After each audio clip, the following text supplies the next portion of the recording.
Friends इस question में हमें क्या करना है, हमें शॉर्टेस्ट डिस्टेंस निकालनी है, मतलब जो डिस्टेंस है वो सबसे कम निकालनी है। किसके बीच में? एक पॉइंट गिवन है 3/2, और कर्व गिवन है हमारे पास y is equal to square root of x, x positive है। तो यहाँ पर हम सबसे पहले देखो क्या करेंगे, हमें क्या निकालना है, शॉर्टेस्ट डिस्टेंस निकालनी है। ये जो पॉइंट गिवन है 3/2, और ये जो कर्व है y is equal to square root of x. तो मैं एक पॉइंट ले लेता हूँ a, b जो इस कर्व के ऊपर लाई करता है।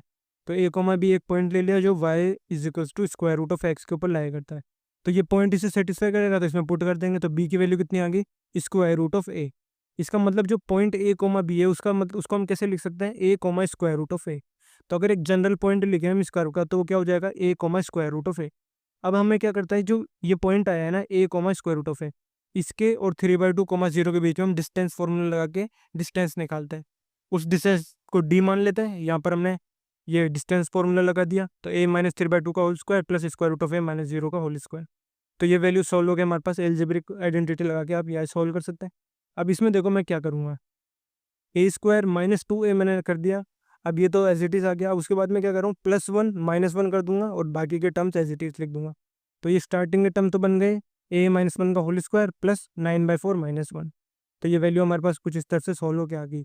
अब हमें जो डिस्टेंस है इसी को तो हमें मिनिमम निकालना है। हमें क्या करना है, शॉर्टेस्ट डिस्टेंस निकालनी है। तो हम क्या करेंगे, इस d की मिनिमम वैल्यू निकाल लेंगे कि वो कितनी होगी। तो अब d की मिनिमम वैल्यू कब आएगी, जब a-1 जीरो होगा। क्यों? क्योंकि a-1 का स्क्वायर तो हमेशा पॉजिटिव होगा। तो जब a-1 जीरो होगा तभी ये मिनिमम आएगा। तो मिनिमम डिस्टेंस कितनी आ जाएगी हमारे पास, स्क्वायर रूट में 5/4, ये कितना हो जाएगा, स्क्वायर रूट ऑफ 5/2। तो ऑप्शन ए इसका आंसर हो जाएगा। मैं एक बार फिर आपको एक्सप्लेन कर देता हूँ। डी की जो वैल्यू आई है वो कितनी आई है हमारे पास, स्क्वायर रूट ऑफ a-1 का होल स्क्वायर प्लस 5/4। अब ये जब भी मिनिमम कब होगा, ये जब भी किसी का नंबर का स्क्वायर करते हैं वो या तो जीरो आता है या पॉजिटिव आता है। तो जब पॉजिटिव आएगा इसका मतलब वैल्यू बढ़ जाएगी। तो हमें मिनिमम चाहिए, तो हम क्या करेंगे, इसकी वैल्यू को जीरो ले लेंगे। जीरो ले लेंगे तो a-1 की वैल्यू जीरो आ गई। तो डी मिनिमम कितना आ गया, स्क्वायर रूट ऑफ 5/2।